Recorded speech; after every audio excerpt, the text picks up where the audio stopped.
नमस्कार। झुंझुनू जिले में कई गांवों में चल रहे महंगाई राहत शिविरों का जिला कलेक्टर ने किया निरीक्षण।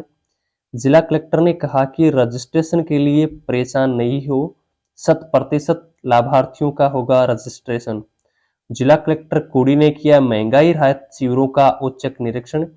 गुड्ढागोड़जी के निकटवर्ती ग्राम पोसणा गांव में चल रहा महंगाई राहत कैंप में मंत्री राजेंद्र सिंह गुड्ढा और जिला कलेक्टर लक्ष्मण सिंह कुड़ी पहुंचे और पहले तो कैंप का निरीक्षण किया और वहां की व्यवस्थाओं का जायजा लिया।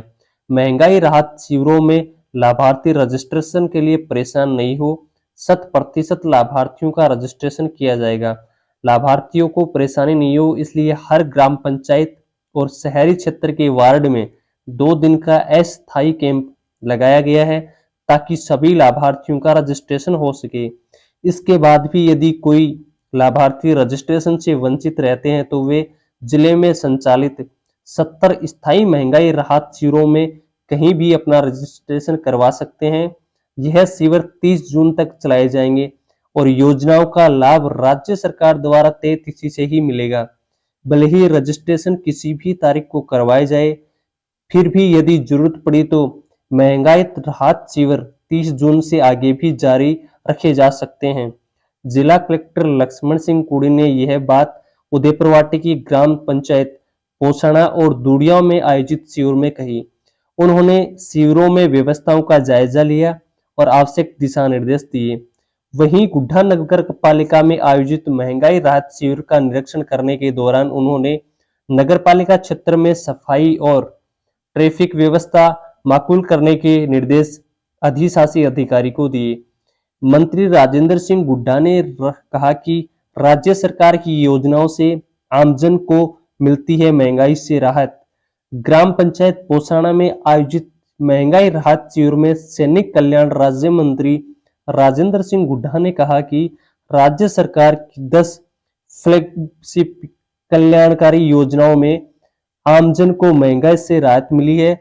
इन 10 योजनाओं का लाभ केवल एक जन आधार कार्ड और बेहद कम दस्तावेज से उठाया जा सकता है।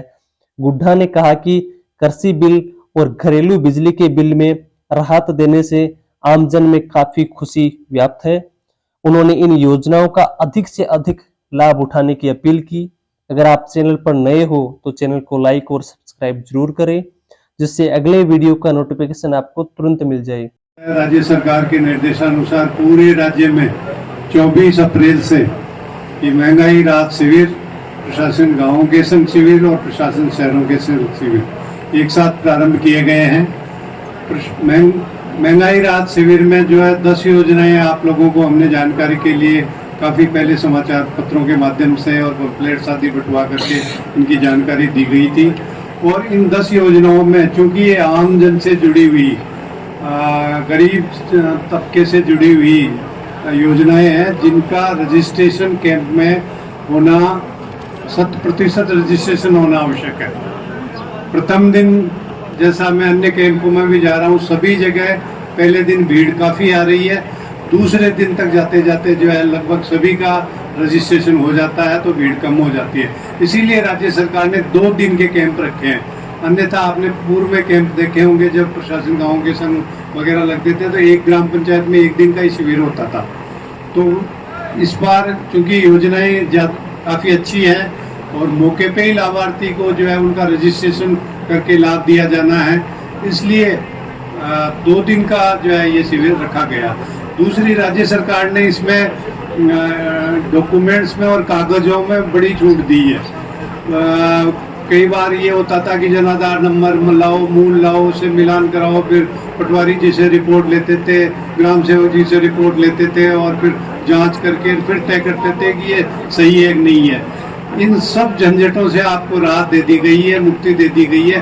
सिर्फ जन आधार कार्ड 10 में से 6 योजनाओं में, 10 जो योजनाएं लाभ की, उसमें 6 योजनाओं में सिर्फ जन आधार कार्ड आपको लाना और कोई डॉक्यूमेंट, कोई कागज नहीं लाना है। जनाधार भी मूल नहीं है तो फोटोकॉपी चलेगी, फोटोकॉपी भी नहीं है, मोबाइल में कहीं फोटो खींची हुई है वो चल जाएगी, वो भी नहीं है तो किसी भी बच्चे से कागज की पर्ची पर आप जनाधार नंबर लेके आ जाओ, उसके आधार पे ही हम रजिस्ट्रेशन कर देंगे। इससे ज़्यादा सरल तरीका क्या हो सकता है रजिस्ट्रेशन का। और जो है परिवार का कोई भी सदस्य, इसमें चूंकि जनाधार में महिला मुखिया होती है तो महिला किसी कारण से नहीं आ पाए तो परिवार का कोई भी पुरुष सदस्य, बेटा, पोता, कोई भी जो है आकर के रजिस्ट्रेशन करवा सकता है। ये भी छूट दी है इसमें।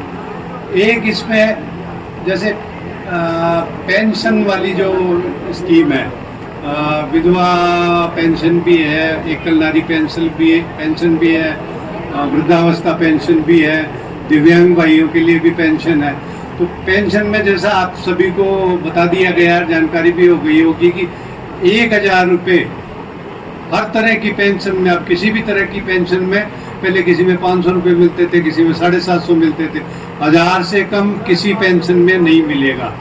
लेकिन इसके अलावा एक इस बार विशेष प्रावधान ये किया गया, पहली बार किया गया, जैसे सरकारी अधिकारियों और कर्मचारियों को साल में एक बार इंक्रीमेंट मिलता है, जुलाई के महीने में बढ़ोतरी होती है, उनके वेतन में इजाफा होता है। इसी तरह से इस पेंशन में भी 15% की सालाना बढ़ोतरी का ऐलान सरकार ने कर दिया है।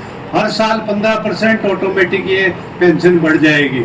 इस साल जो 1,000 है वो अगली बार 15% की बढ़ोतरी के साथ 1,150 रुपये मिलेंगे, फिर उससे अगले साल 15% की और हो जाएगी। इस तरह से निरंतर हर साल 15% की इसमें बढ़ोतरी होगी। तो इसमें राज्य सरकार ने तारीखें निर्धारित कर दी गई है कि 1 अप्रैल से इन योजनाओं का लाभ मिलेगा, 1 मई से इन योजनाओं का लाभ मिलेगा और 1 जून से इन योजनाओं का लाभ मिलेगा। तो जिनके कैंप जून में होने हैं उनको निराश होने की कतई आवश्यकता नहीं है कि हम लेट हो गए, हमें लेट जून में से पैसा बढ़ा हुआ मिलेगा। नहीं, ऐसा नहीं है।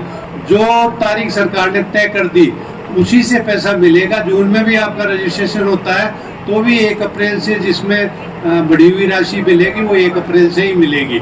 और कुछ योजनाओं का 1 जून से लाभ देना सरकार ने तय किया। तो आज आप रजिस्ट्रेशन करा लेते हो एडवांस में ही तो भी लाभ उसका 1 जून से ही मिलेगा।